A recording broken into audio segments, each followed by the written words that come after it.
been southbound, I've been hellbound, riding on the midnight train. Going too fast now, think I'll slow down. Hey, what's going on, guys? Tristan and Tony with the Zero Duck 30 podcast. What's going on, Tony? You know what's going on, and that is Christmas, baby. Yeah. Christmas, what's going on? Merry Christmas to everybody out there. Hope you're getting to spend some good quality time with your family, and let's not all forget what this day is truly about. Heck yeah. And very thankful, and just happy to be here. We got a great guest on here tonight, Tristan. Yeah, we have Captain Chris Williamson on, and any of you guys that follow us from Florida, at least from definitely from the Panhandle side of the state, but a lot of people know Chris Williamson and the reputable business he runs, and we're excited to get Chris on and talk some Florida waterfowl. What's going on, Chris? Hey guys, how's it going? Good. Going good. It's an honor and a privilege to be on the podcast with you guys. Well, thank you for taking the time out. I know this is the busiest time of year possible for a duck guide. Yeah, exactly. Yeah, Chris is literally, we was talking to him before we went on air, and I think he must have like 7 arms, because I heard him making credit card transactions, flipping beds, cleaning up, and probably sweeping the floor. I do it all. Yeah. Yep. Yeah, sounds like you got to, being an outfitter, you know. I mean, a lot of different hats you got to wear. All hands on deck. Oh, for sure. Yeah, for sure. Heck yeah. Well, Chris, why don't you kind of go into, for people that aren't familiar with, Williamson Outfitters and what you do and your background, can you kind of give us a little bit of background on what you do? Yeah. So again, Captain Chris Williamson. I am a licensed U.S. Coast Guard captain, professional waterfowl guide, professional fishing guide, and located in the Panhandle, North Florida. And so we run guided duck hunts, fishing charters, gator charters, and quite a few other new services we've added. So yeah, heck yeah. And I saw, you guys are real big into, you mentioned the fishing and stuff, like all off season. I saw your triple tail is the big thing, I guess, huh? Yeah, triple tail. Yeah. So up here in North Florida during the summertime, this is a haven for, it's like a spawning ground for the larger triple tails. Mm-hmm. And, we have people from all over the country come up here to fish with us every year, every summer to catch triple tail. We're catching like trophy size, upwards of 25 pounds, really large ones. So that's awesome. Wow. We even got featured on the cover of Florida Sportsman magazine back in April, which is really cool. Wow. And also had a write-up about Williamson Outfitters in the Florida Country magazine. I think it's the October-November issue. So, yeah. That's awesome, man. I'm not surprised. Yeah. We'll dig into it a little bit later, but we've been there, and we're going to dig into some of this. For sure, man. And so, Chris, did you grow up in Florida, or where are you from? Yeah, so born and raised in Tallahassee, 5 generations deep, Floridian. So, my roots are here in Florida. Mm-hmm. And when I was 20, married my wife, high school sweetheart, moved to Wakulla, and I've got 4 beautiful children, one of which is he's also a licensed captain, worked for me, my son, Bryce Williamson. Mm-hmm. And, been hunting and fishing my whole life here in the state of Florida, from the Panhandle all the way down to the Keys. So I love the state. That's awesome, man. And you don't hear of a lot of people that are 5th generation Floridians. That's a pretty proud thing and rare thing to find, for sure. Yeah, for sure. So, yeah, we love it here, man. It's a beautiful area, especially up here in North Florida. I'm not sure where your listeners are all from, but the Panhandle is kind of a unique area. Mm-hmm. We're located in the Forgotten Coast. And of course, there's a whole story behind that, but it's not very populated, very quaint area. A lot of fishing villages, just really cool people, laid back, and it's a really neat environment. Okay, yeah. And we're originally from Illinois, but we spent about 10 years. My dad had moved down for a job, and I was in school and stuff, and we spent about 10 years over in Jacksonville, in St. Augustine area specifically. And back then, it's changing a little bit now, but that was a very kind of quaint, non-touristy kind of area. Now it's kind of going crazy, but yeah. Which the entire state of Florida is kind of since the whole COVID thing is blown up, but for sure. So Well, good. Hopefully they're bringing more duck hunters and fishermen, right? Right, exactly. Man, I couldn't believe, not to get totally off track here, but I was mind blown. Do you know Travis Thompson, Chris? Have you heard of Travis?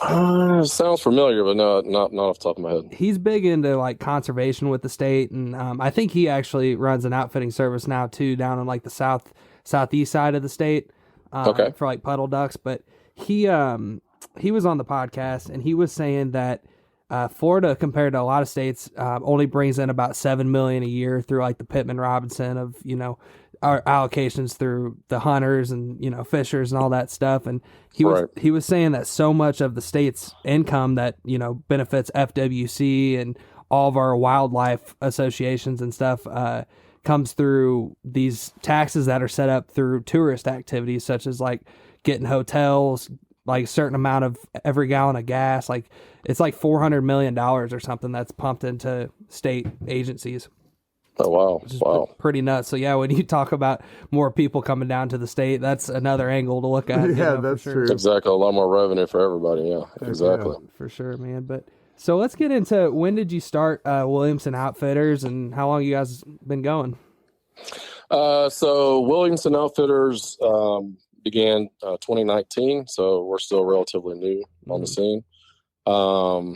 And kind of the whole genesis behind Williamson Outfitters was when my oldest son, Bryce Williamson, who of course now has graduated from high school, and he's one of our guides here. While he was still in high school, he made great grades, a very smart kid.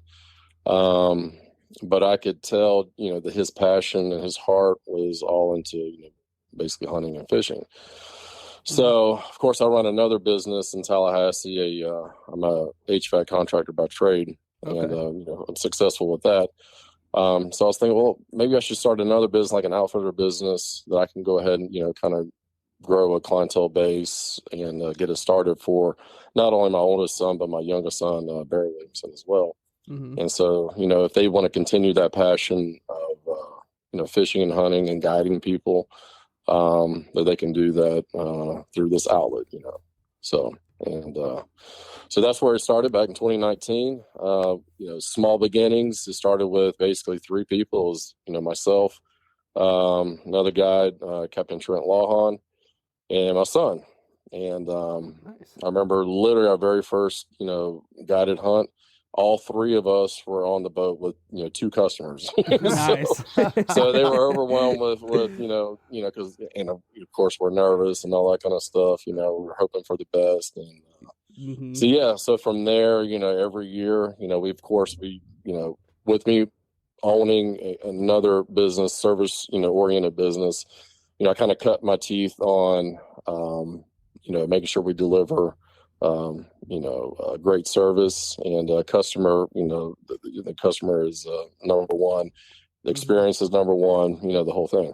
Yeah. So I was able to basically parlay that into Williamson Outfitters. And, I think that has a lot to do with our success, is just, what our focus is with the guided hunts. It's not centered around numbers of birds we harvest. It's centered more around the experience, the overall experience that we provide. We have now 7 guides that work for Williamson Outfitters. Wow. Plus 2 additional, fishing guides. And, we got some comedians, some just hilarious guys. So even if we're out there in the blind and things are slow or whatever, because you're going to have those days. It doesn't matter where you go in the country, which outfitter you go with. Or even if you go hunting on your own, you're going to, that's what, the cliche term is, that's why they call it hunting. It's true. It even applies to us. That's the other thing too, is we hunt public land. We don't have private, leases or anything like that. So it's even tougher. So with that being said, like I said, the guides, they get in the blind with the customers, and, they make it a great experience. And that's what we're all about. So. Well, Chris, can you walk us through, and this might not be on the outline, but I'm going to throw it out there anyway, but kind of walk us through, a 1 or 2 minute commercial. What is it like, the experience from the time that you get to Williamson's Outfitters through the end of your hunt. Can you kind of just give our viewers, our listeners, just kind of a visual, or of what that's like? Yeah, for sure. So just kind of give you guys an idea of, who our clientele base is. We get a lot of, the majority of our clients come from the Georgia, North Georgia area. Of course, we get a lot of clients down from South Florida. And so, of course, when they, book the hunt, just from the moment of contacting us, we have a very well-run website. We try to make things very organized.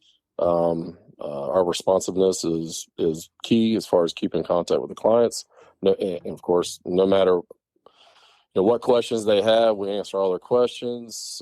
We keep them notified as to what to have as far as licensing and permitting. We walk them through that. So try to make it as simple as a process as we can. And so, of course, once they come to our, if they're staying at our lodge, which is located in East Point, Florida. When you drive into East Point, of course, you guys have been here, so you understand it's just a really low-key, fishing village that sits next to Apalachicola, which used to be, back in its heyday, was like one of the world's number one producers of wild oysters. Wow. And so this is just an old, fishing village. And so, of course, when you drive in, there's no, like McDonald's and big franchises, huge hotels. Everything is, like you can imagine, driving along the coast, Highway 98, coming in, beautiful bay. It's just a really cool scene. So, of course, our lodge, you guys have been here. It's freaking cool is what it is.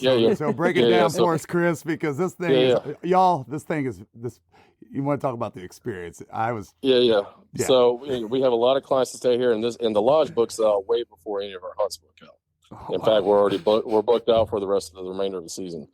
Wow. So I bought this place back in 2020. So this was like a year after we started Williamson Outfitters, because we were like, well, we started, basically building, a clientele very quickly.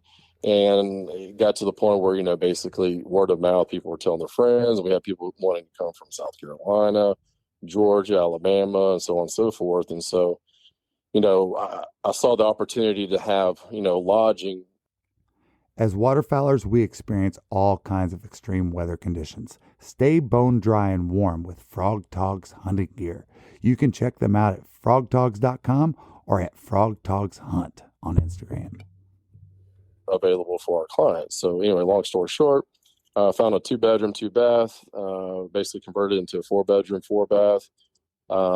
We got of course, we got a bar out back with beer on tap now. We got, nice, numerous, mounted birds throughout the lodge, mounted by the world-renowned Chatham Marshall, Marshall's Taxidermy.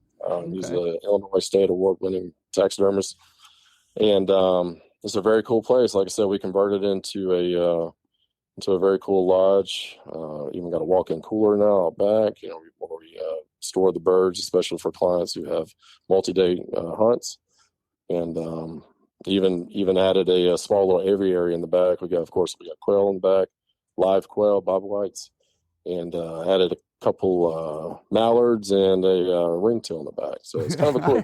You can sit on the back porch, drink a cup of coffee, smoke a cigar, have a glass of beer, sit there and listen to the mallards quack, watch them fly, and it's real quiet, real peaceful. It's awesome. So that's awesome, man. And the taxidermy aspect of it was really something that blew us away. Just that, in particular, the overall decorating. Yeah, for sure. Yeah. That glass case you got with just, it seems like, thinking back on it, it's about every single species of bird you can think of. In there. No, it's like something out of the Smithsonian or something, man. I mean, this is cool. So the theme, behind the whole lodge is kind of a vintage, old school, old Florida type theme. So we got a lot of antiques, antique decoys. I've got my great grandfather's shotgun, like you alluded to, the shadow case, the glass in shadow case. Mm-hmm. Old fishing, old hunting licenses and permits and duck stamps. We got the entire, federal duck stamp collection in the lodge. Yeah. So, of course, we're working on having all 41 North American species mounted in the lodge, I got a little ways to go. Of course, only have personally 3 species left, but it takes a while to get all those mounted and, of course, put in the lodge. But yeah, it's cool. You know, we love it. So heck yeah. And you will too if you go to Chris Williamson's Outfitters. Yeah, I'm just telling y'all, it's cool, man. It really was part of the experience because I wasn't expecting that. Yeah. And everybody's just so down to earth and stuff. But anyway, I want to interrupt. And well, you know, you were talking about the experience earlier, Chris, and we, being that we're so close with our buddy Cade that runs an outfitter in Arkansas, we started with him as just we were clients of his, and then, you know, we ended up over the last 3 or 4 years becoming friends with him and stuff, and we've seen him do the same thing, like the experience that he gives people. You know, if it's a slow day in the duck blind, there's nothing you can do, but you can sit there and cut up and make people laugh. And on our hunt with you, we were with Captain Donnie. And I could say the same thing about his personality. I mean, he had us dying laughing all day, and, you know, it wasn't like the best for the redheads at the time, so we went and tried bluebills, and then that actually middle of the day, because the redheads weren't working out, we went and shot a bunch of buffleheads, and just like, you know, being, you know, like doing everything you can for your client like that, and then also just trying to, with your attitude, being positive and being funny and stuff like that, you can totally tell just through our experience one weekend, you know, that's what you guys are all about. Oh, for sure. And that's the other thing too, is before, you know, we started Williamson Outfitters, of course I had been on guided hunts, you know, prior to that myself.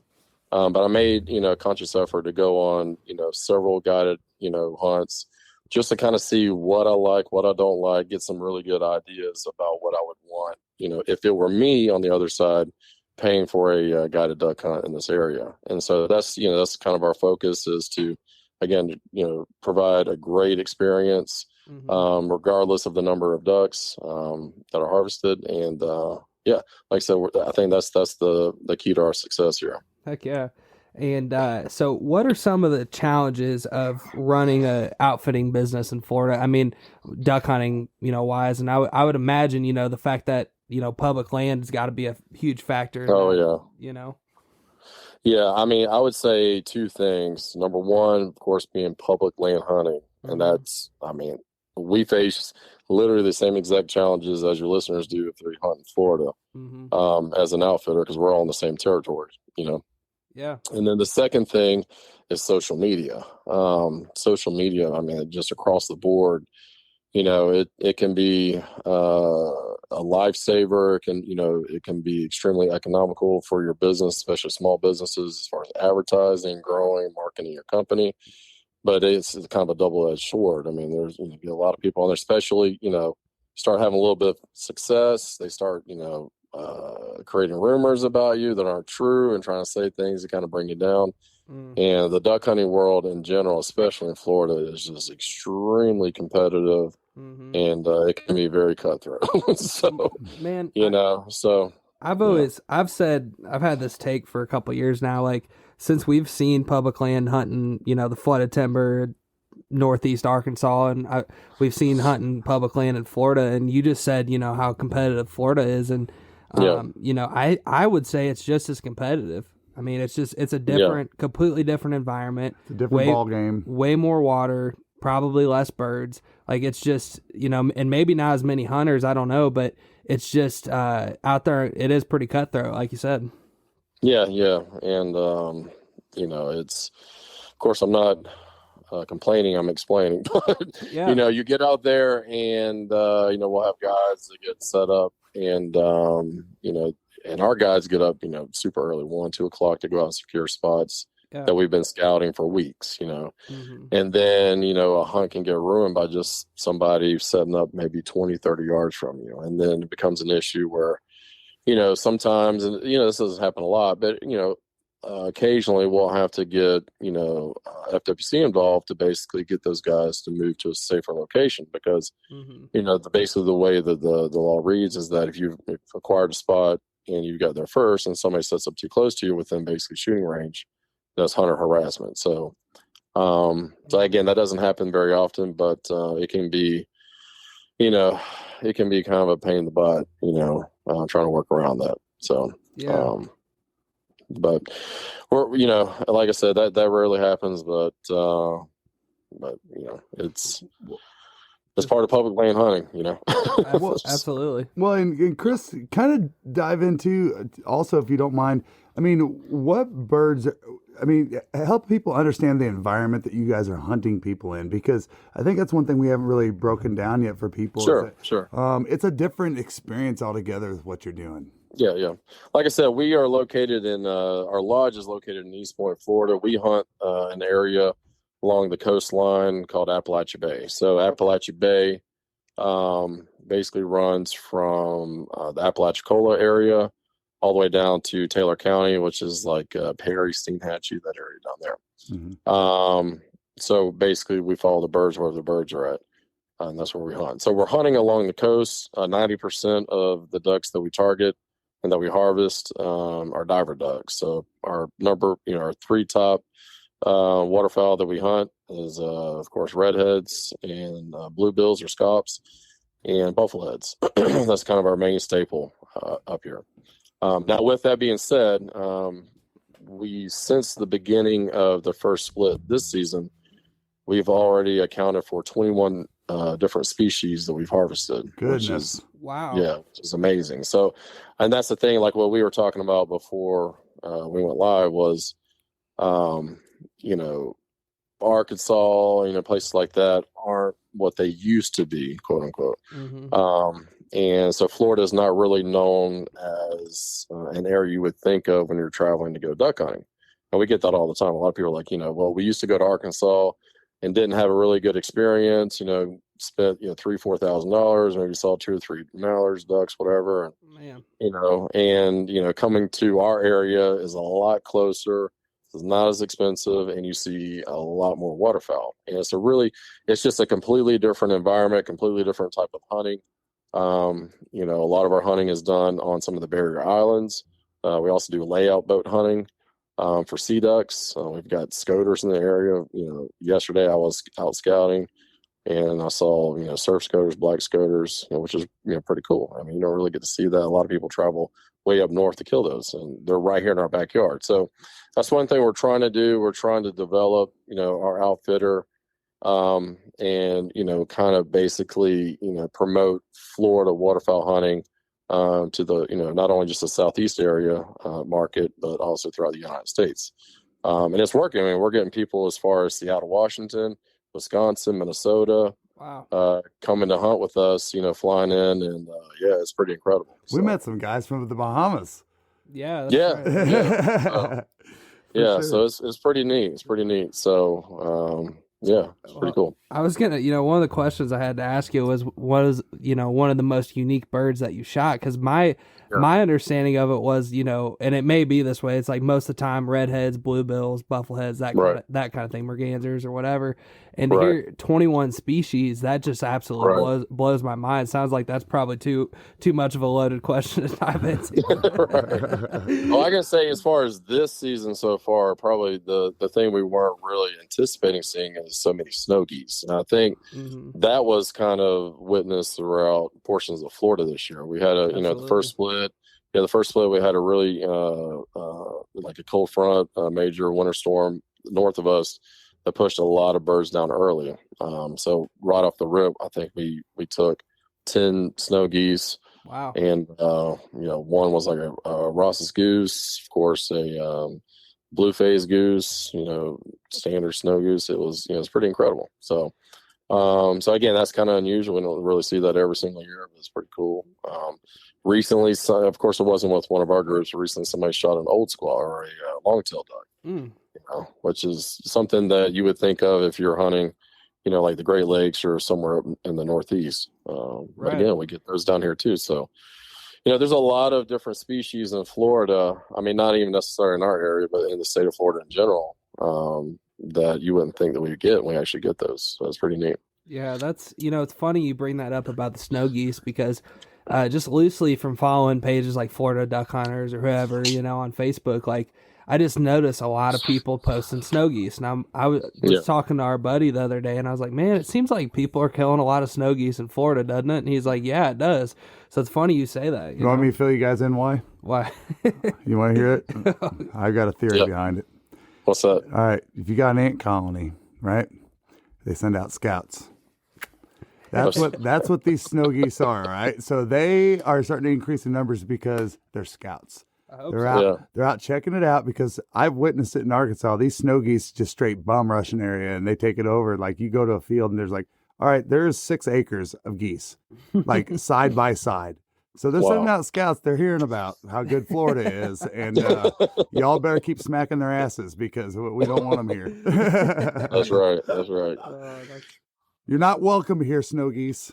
Snowbirds, yes. Snow geese, no.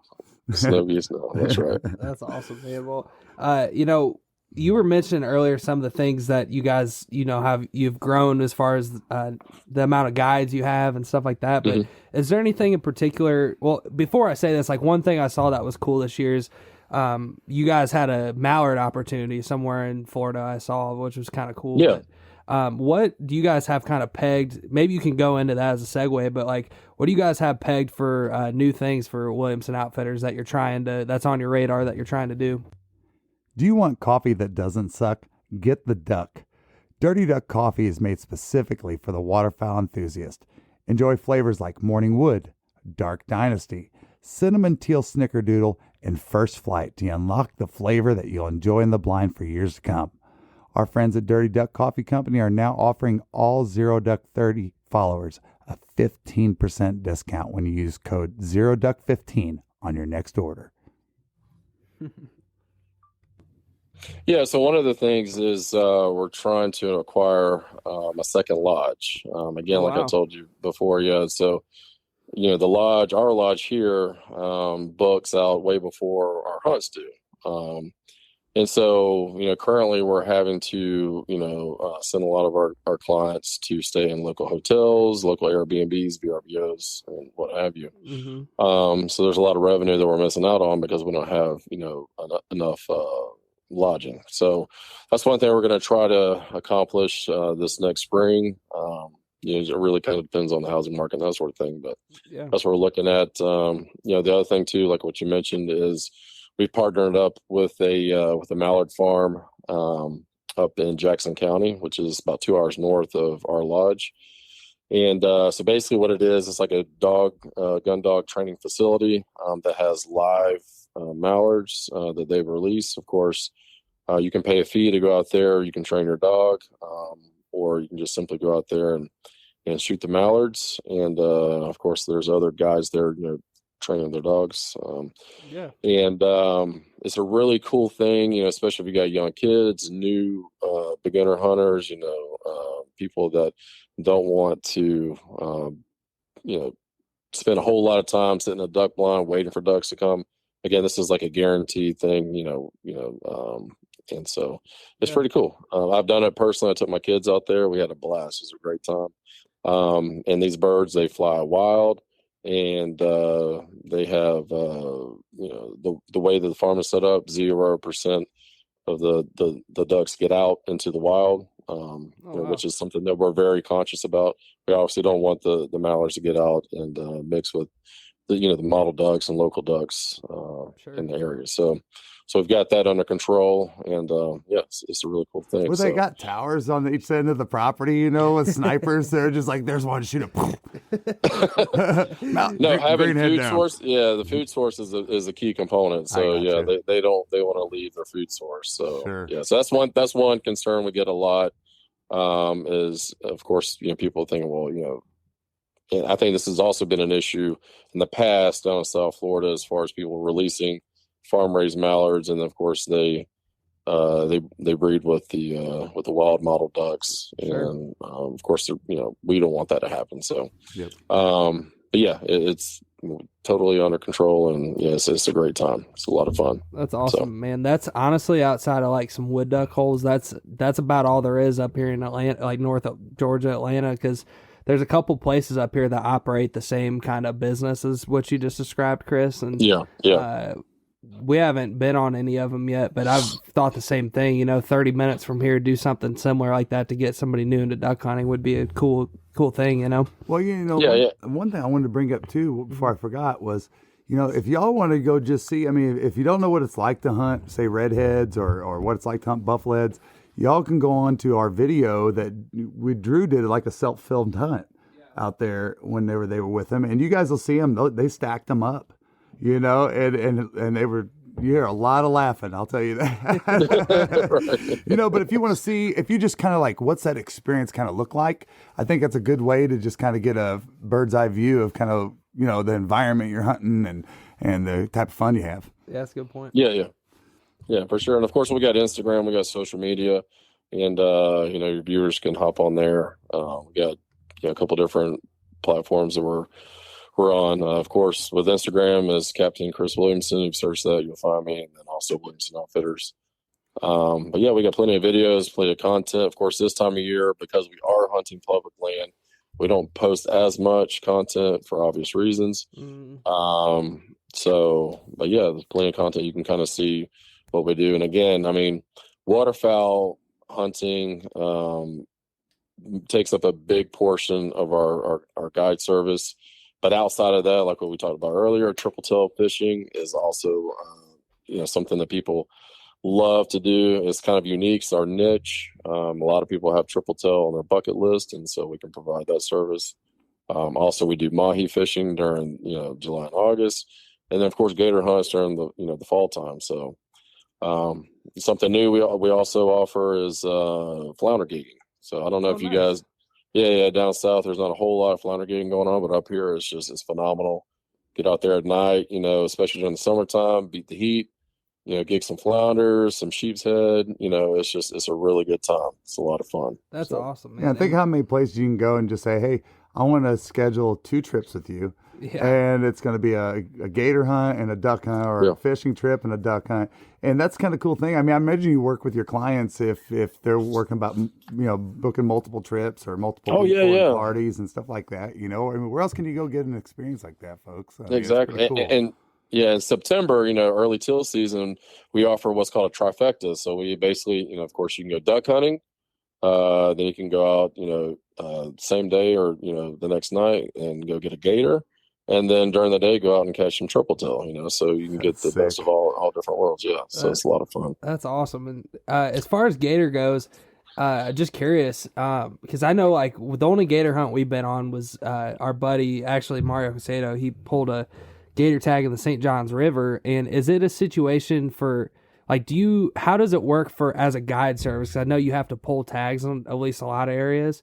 Do people pull a tag and then come to you, or how does that work, Chris? So we get both. So we all the guides. I mean, we have to basically apply for alligator permits just like everybody else does in the state. Mm-hmm. So of course it's a lottery system. So the maximum amount of permits that you can apply for is 10. Of course, with 10 permits, you get 20 tags. So we try to max out, and try to get as many tags as we can for people who don't have tags themselves or haven't applied. Okay. So we provide tags, and then of course we have a lot of clients that apply for their own tags and get them, but they just don't have the equipment or a lot of the knowledge it takes to hunt the gators, and so they'll come with us, and that's perfectly fine if they provide their own tag, and we'll basically we'll take them out on a guided hunt. So that happens a lot. Okay, cool deal. Yeah, I was just curious about that. Well, one of the questions I wanted to ask is, do you have any favorite stories, or maybe there's a single story that, since you've been running Williamson Outfitters, that's, kind of sticks out to you about something cool or funny? Or oh man, I'm trying to think. You guys are out there redhead hunting, and a whale makes all the. It gets involved, and you guys got to shoot off a whale. I mean, oh my gosh. I'm trying to think of a G-rated story I can tell you, because you can only imagine. You get grown men and alcohol with guns involved. A lot of things go right and go wrong.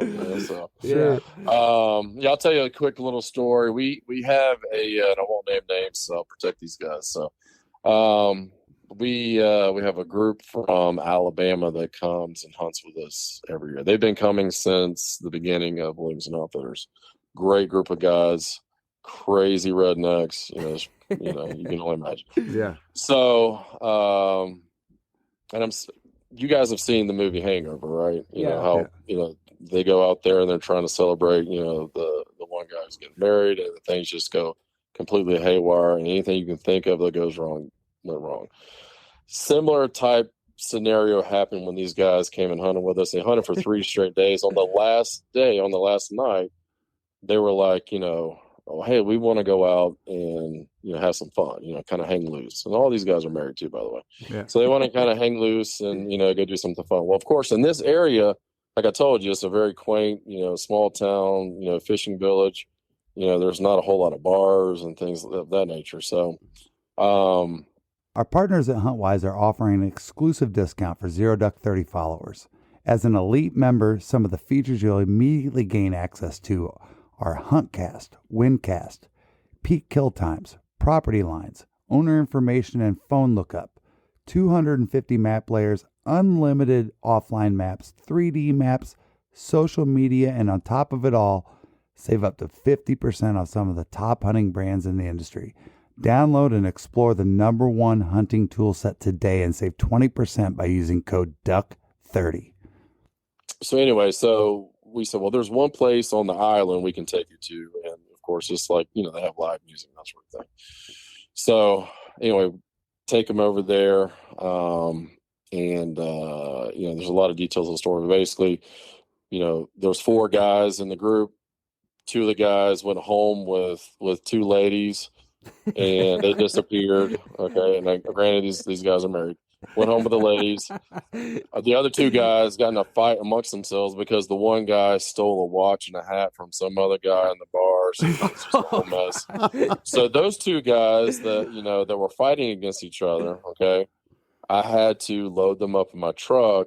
And, I'm like, we got to get out of here before you guys get arrested. And this is the last place you want to get locked up in, this Franklin County jail. Right. So I put them in the truck, driving back to the lodge. I got the one guy in the passenger seat, the one guy in the back seat. They're reaching over the seats, you can imagine, basically trying to fight each other, slap each other in the face.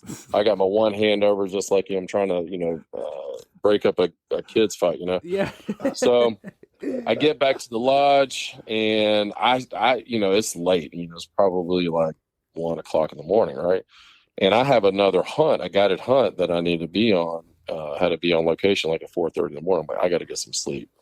Get back to the lodge. These guys peel out of the truck. They're still fighting. I'm like, whatever. If they get arrested for whatever, I can't help that at this point.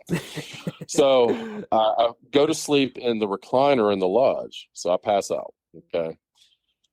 Set my alarm for 4 o'clock. I wake up at 4 o'clock. It's dark in the lodge. I wake up and it's real quiet, real dark.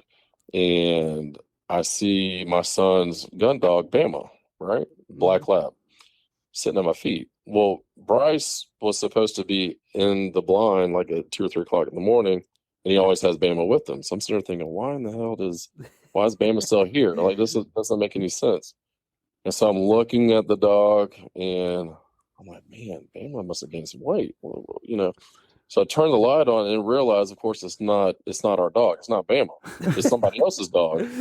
Looked at the collar, had some lady's name on the collar. I'm like, oh my God. So I'm sitting there thinking the 2 guys that left with the women, they're probably here at the house, and this dog must belong to one of the women. I'm like, oh my gosh. So I'm like, and so of course, like if you can remember the scene when everybody wakes up, there's like a tiger in the bathroom, all that kind of stuff. Yeah. Stuff is just knocked over. That's literally what it looked like in the lodge. Like it was a crap show inside the lodge. I'm like, I don't have time to clean this up. I got to get out of here. So anyway, hop in my truck. We go out, we go hunting, have a successful hunt. 10 a.m. rolls around. I get a call from the head guy. He said, hey, man, we may have screwed up last night. I was like, well, what do you mean? He says, well, we think we stole somebody's dog. I'm like, are you kidding me? So apparently when those 2 guys were outside fighting, a black lab was walking down the street. They got out of somebody's yard, and they thought it was Bama, and they called it to him, and of course put the dog inside the house. And they basically essentially stole somebody's dog. So needless to say, They come every year. I can tell you just countless stories about these guys. Every year it's like Hangover 2.0, 3.0. And so now they bring, like this year, they're bringing 10 guys with them. So it started off with 4, now they got 10. And it's just epic. Every time they come, there's always hilarious stories. And but the good thing is that when they left that day, they left a $2,000 cash tip, which is pretty epic too. So yeah. Well, and next thing you're gonna see an ad on Indeed that says Williamson Outfitter Security. Yeah, right. Yeah. You're gonna have to hire a security guard. Right, exactly. Oh man, that's an awesome story. Well, this has been awesome, Chris. We really appreciate you taking the time, especially during your busiest time of year, arguably. Yeah. Man, and where can people get in touch with you to book a hunt? There's a couple different ways. Number one, you can call or text me 24 hours a day, 7 days a week. I'm open like Walmart. It's 850-251-8650. Or you can hop on the web. It's www.floridaducks.com. And if anybody's interested, has any questions, wants to book a hunt, or book a fishing chart or whatever, feel free to give me a call. I respond to all my text messages, all my calls. I don't ignore anybody. Good deal. Yeah, good deal. We'll put it in the description to this podcast too. So if anybody's listening and just wants to copy and paste or whatever, we do that too. Yeah. Awesome. No good, man. And Merry Christmas to you and your family, and safe travels out there hunting and everything else. And again, Chris, thanks for taking time out of your busy night. Yes, sir. Thank you, guys. Merry Christmas to everybody, and thank you to your listeners. Yeah. All right. Take care now. All right. Thanks, Chris. I've been southbound, I've been hellbound, riding on the midnight train. Going too fast now, think I'll slow down.